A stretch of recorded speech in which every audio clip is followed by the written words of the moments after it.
if not a little more, and that's with the WWE Independent Development ID program. They call it WWE ID for short, which I think is actually pretty clever because their marketing basically is if they identify somebody, this person has been ID'd, so it's kind of a double entendre. I thought it's pretty cool.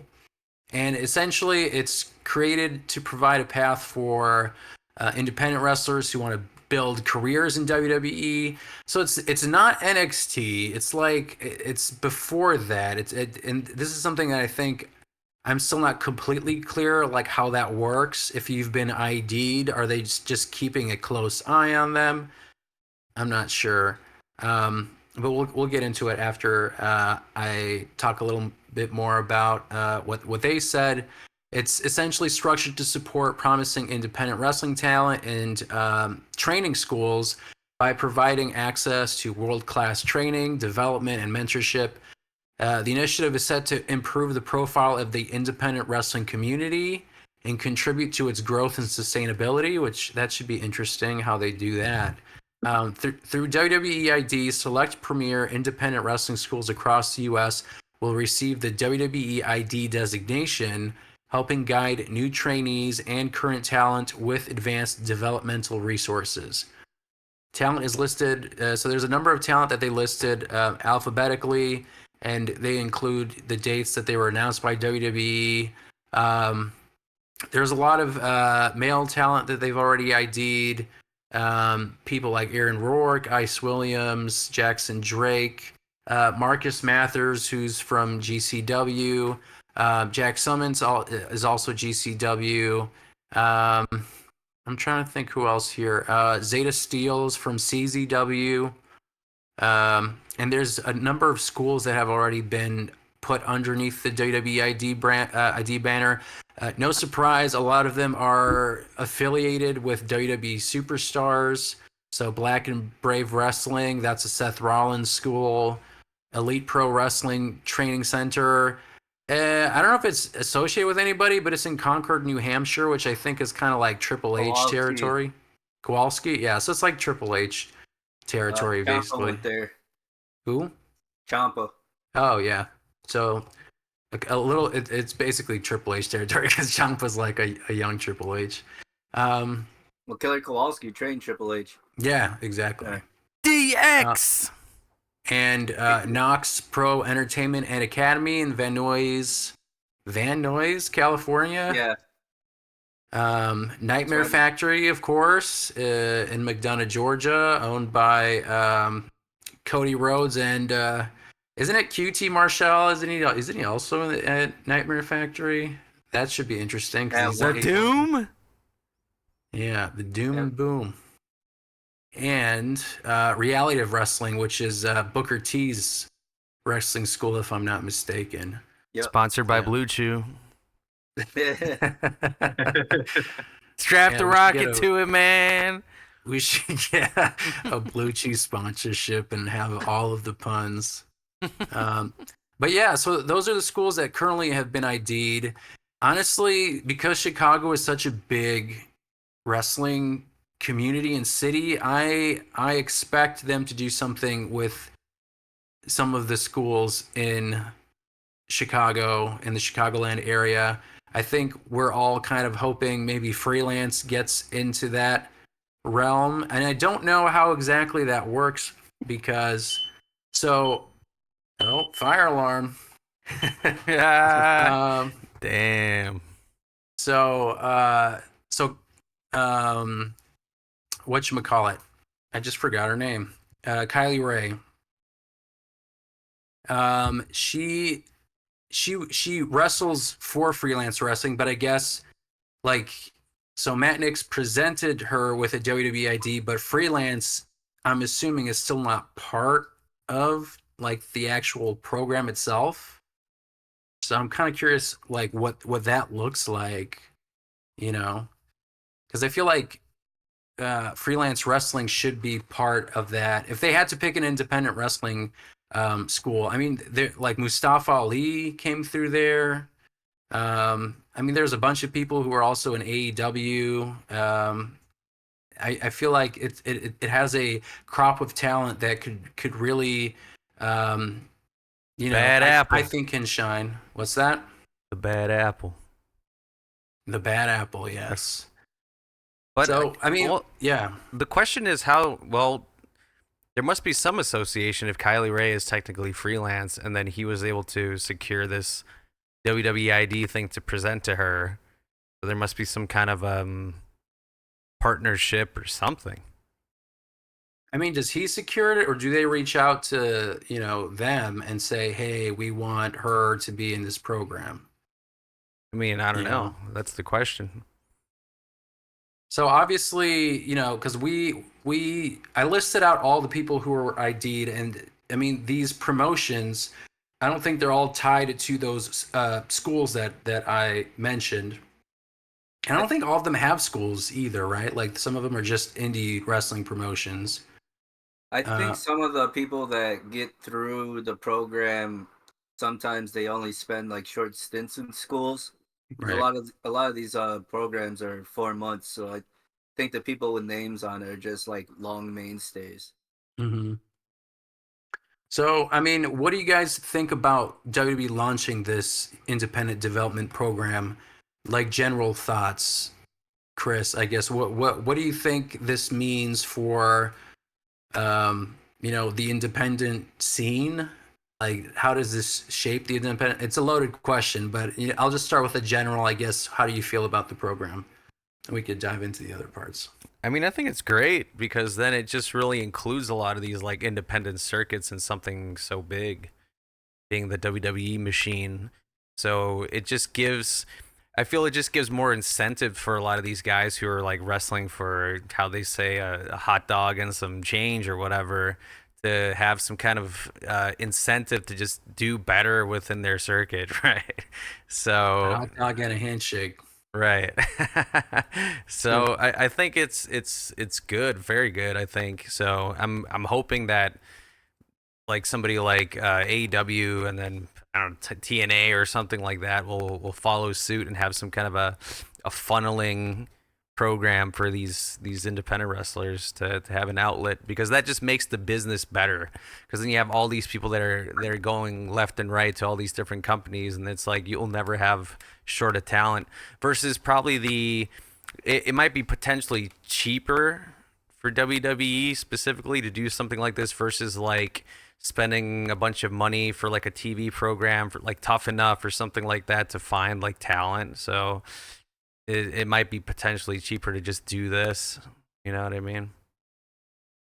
Yeah, I'm curious to see what they do with like what do these partnerships look like between the WWE and these like potential wrestling promotions and schools. So right now it's the schools are involved and then they're picking wrestlers from these certain promotions, but I'm curious how if there's going to be any kind of funding or some kind of safety net or some kind of like structure for these independent wrestling promotions to potentially benefit from with a WWE partnership, funding, resources, training, that kind of stuff, having the ability to, you know, be a member of the community, like fostering wrestling in local communities, but also having the backing of like a giant, wrestling company like WWE. If it goes the way that I hope it goes, I think it's nothing but positive. Um, No, and for yeah, sure. yeah, Andres, what do you think about the prospect of a WWE ID program? I think it's great too. Like, it's going to be help opening possibly more opportunity and getting more wrestlers like more known out there in the independents. Like granted, like social media is a big help with that, but like you now have like the biggest wrestling company in the world, like giving more of an opportunity to you to being recognized, even if it's just a simple ID card.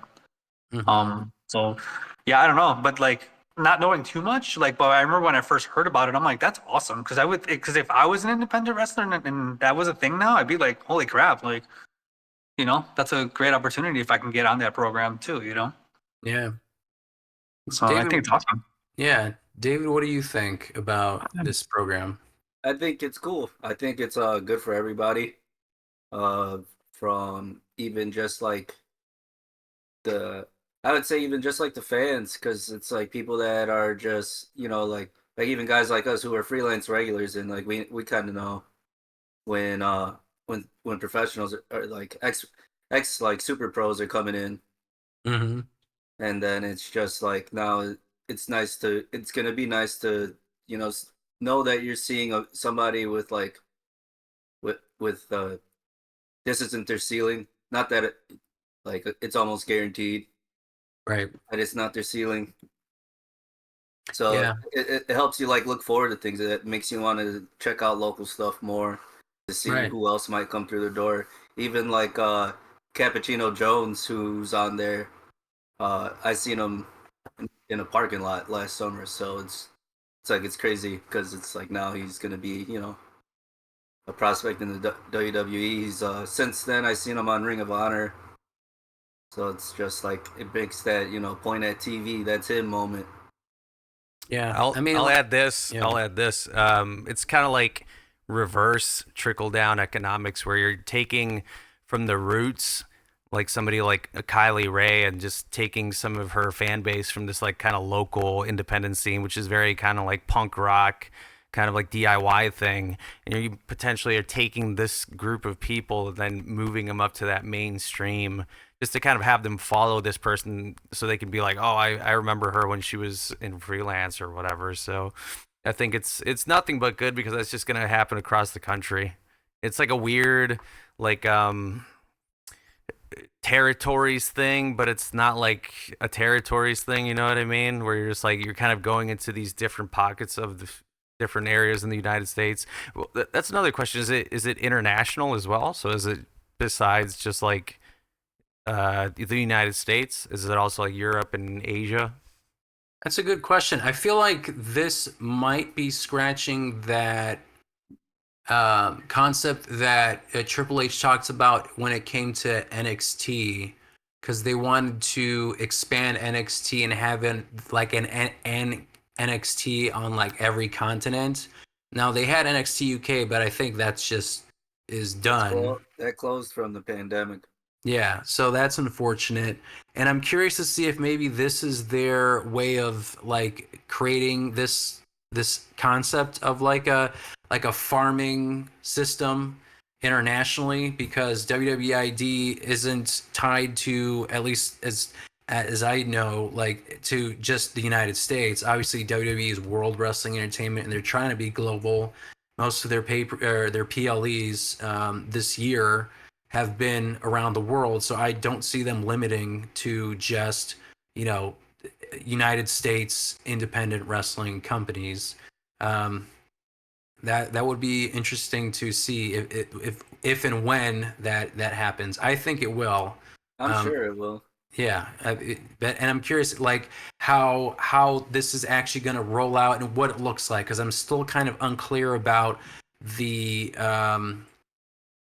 the pathway for like these people. So you get ID'd and then what? Like, are you still an independent wrestler?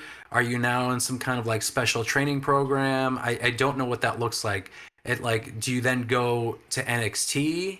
If you're good enough, are they just going to call you up straight to SmackDown or Raw? I don't know what that looks like when you get ID'd. I'm not clear on that. From We'll from find my out soon, I'm sure. understanding, they're supposed to treat themselves similar to how the NIL prospects treat themselves, where it's just like keep doing your thing. You now have WWE's backing. Will be Can you around. explain what NIL is? Because I mean, I don't know, That's their but I'm next sure in some people. line. That's their Okay. next in line program. So that's for their collegiate athletes.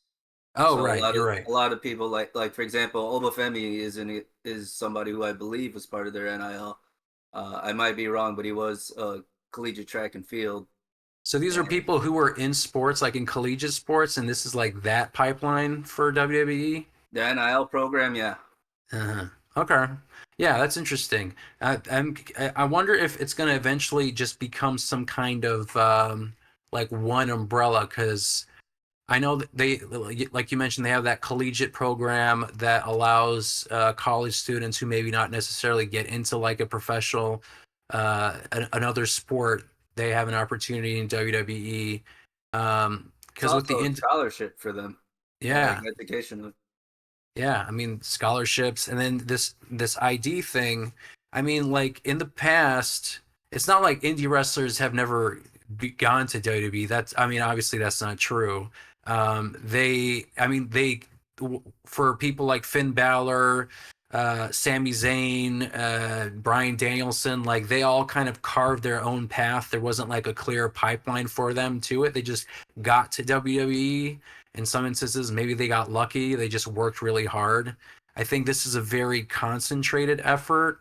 So this is different from what, independent wrestling has been in the past. And I think I think it's a positive. Um, Before we move on, I have, I guess, two more questions about WWEID. Do you think there's a potential negative to this program? One thing came to mind for me is that like, what if like if the school is ID'd by WWE, does this ban AEW from scouting those schools for other companies like That's a TNA good as well? question. Maybe not TNA, but because WWE kind of like crosses paths with them with their wrestlers, but like AEW specifically though. I Gang doubt it. territory, gang, blah, blah, Yeah, blah. it's kind of like the Allstate Arena where AEW can't come there because WWE has a contract there. At least Uh, that's what I heard. I doubt it. A lot of times, like right now, NXT, like for example, GCW's Bloodsport stuff. There's AEW there, there's NXT there, there's TNA there. Uh-huh. So I'm sure they have found a way to keep it cordial without tampering. mm-hmm. Yeah, I mean, I think that's a good question because it's so early. I will be curious to see if WWE goes like, Machiavellian and tries to be a little more territorial when it comes to, places they work with, and if there are restrictions, you know. But again, like the people who get ID'd, it's not like everybody in that wrestling promotion gets ID'd.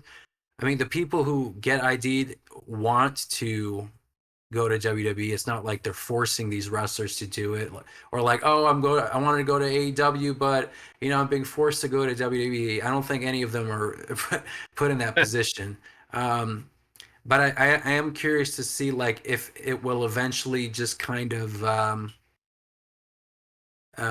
naturally like just have more people into WWE than wanting to go to AEW purely because this program exists.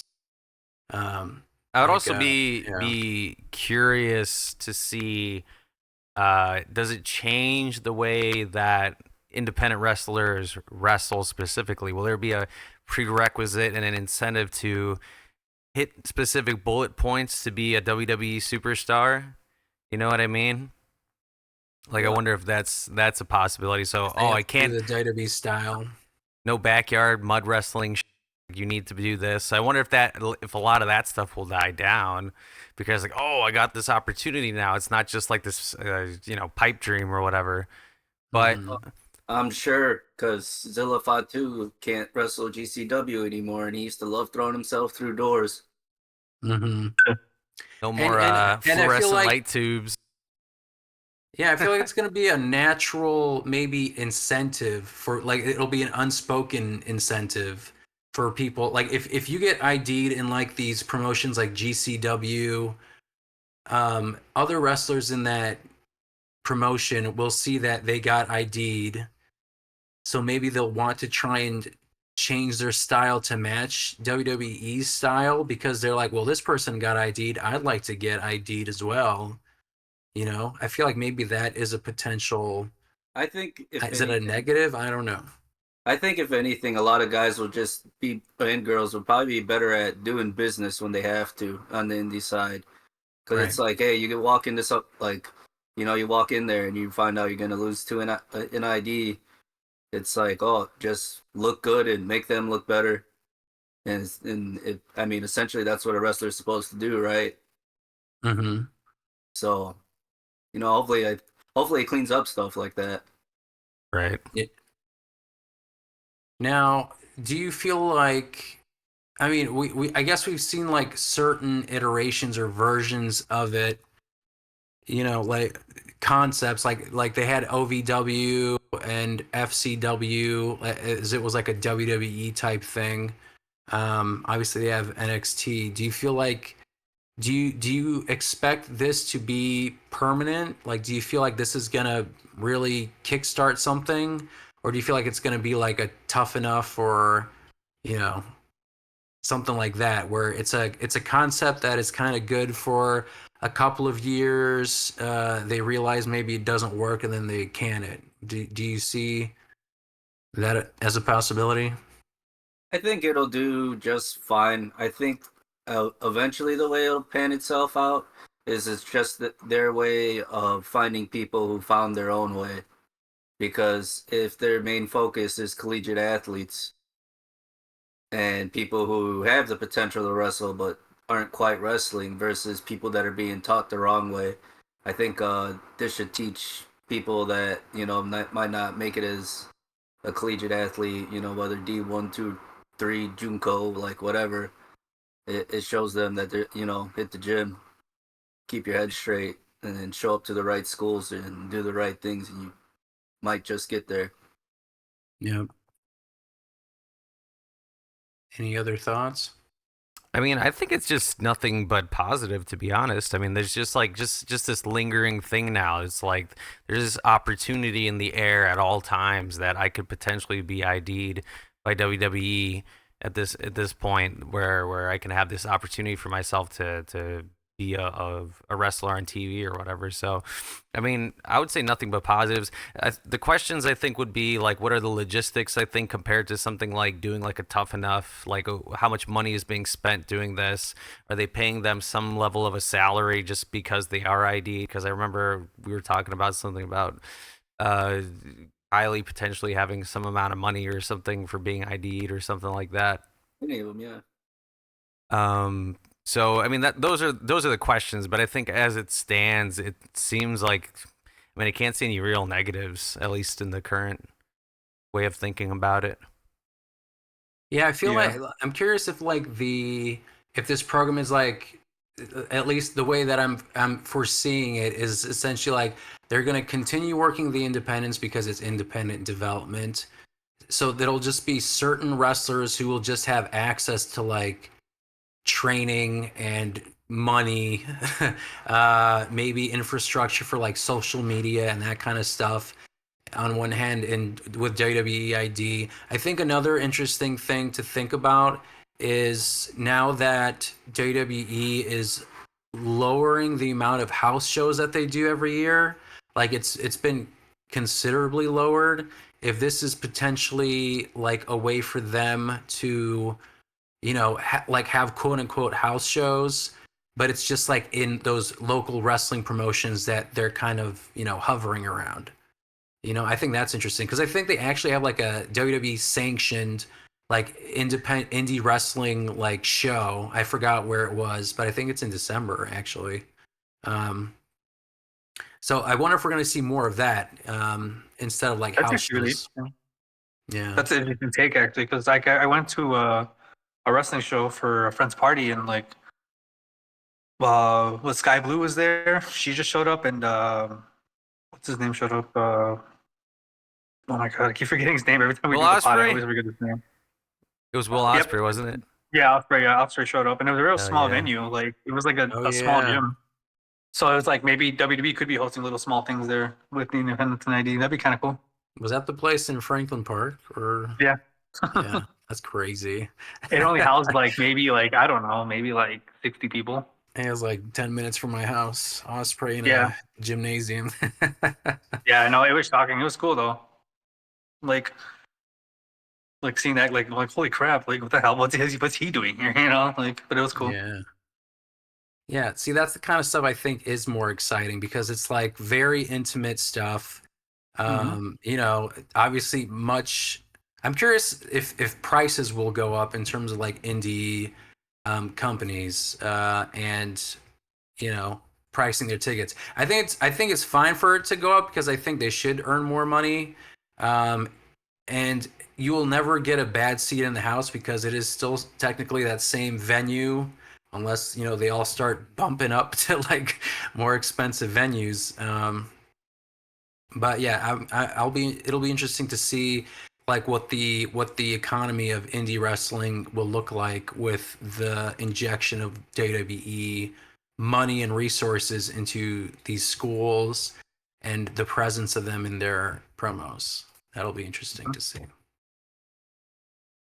But anyways, I think we'll jump